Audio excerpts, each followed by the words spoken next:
Hey guys, Aaron C coming at you again today with another lesson. So today I want to talk about classic funk licks. Okay, so what are we doing these classic funk licks? Okay, obviously we know we're going to be a little more on rhythm. We're going to be dealing with different types of chords.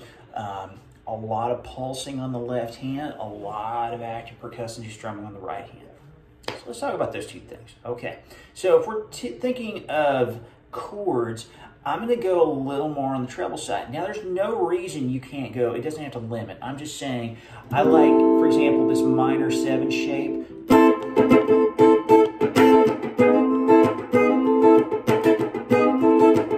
Because then I can go. I've got that. I got this A-type minor 7 shape. You know, the Doobie Brothers in their Long Train Running. Okay, so they did all that stuff there. Okay, so we have that. Once again, there's nothing wrong if you want to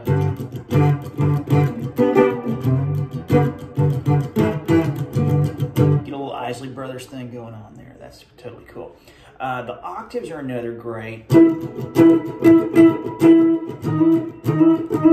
And if you notice too, maybe this gets it, maybe I'm trying to work the jazz in too much, but I do a lot of sliding too when I'm getting in those funk rhythms.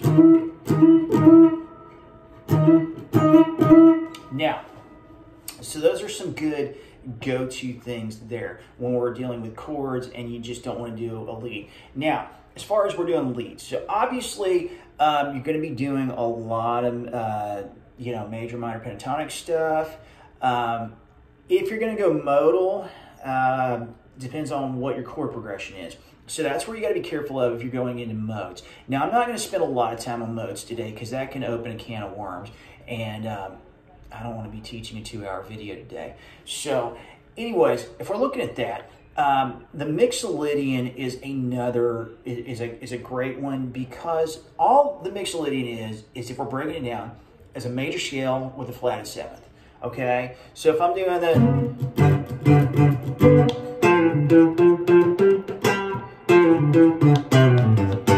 okay, classic Mixolydian.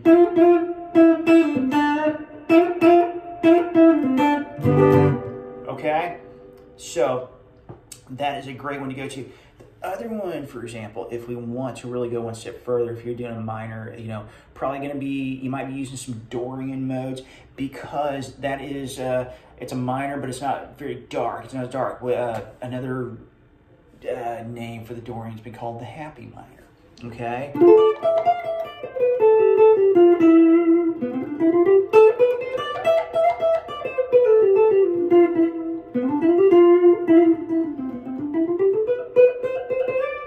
Okay, so you can kind of hear that it's got a little more than just your standard minor pentatonic blues scale, but it's got a little flavor to it, but it's not, it's minor, but it's not dark. Okay, so that's something to think of. So once again, this is just surface level. Now, what if I need to compose a riff or something like that? Now, obviously you want to remember with the riff, this is where rhythm and lead combine.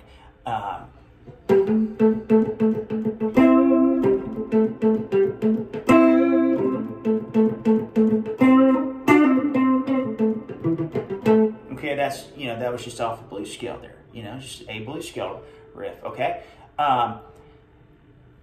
That's one person that I really think brought rhythm and lead together very well would be Jimi Hendrix, okay? Hendrix really had a knack for rhythm, but obviously for rock players was a standard. You know, so that's, you know, so he really understood the essentials of rhythm, but yet pulling them together with lead. Now, if you notice, I'm not doing some screaming lead there, but I'm putting... Okay, so, and even if I want to... And I work those octaves.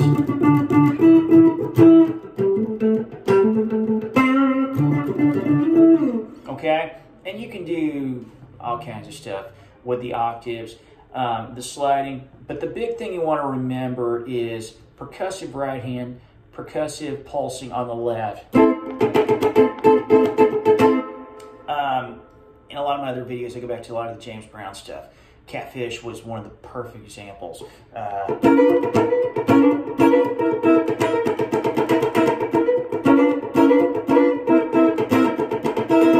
Okay, so that's just some things you can go by there.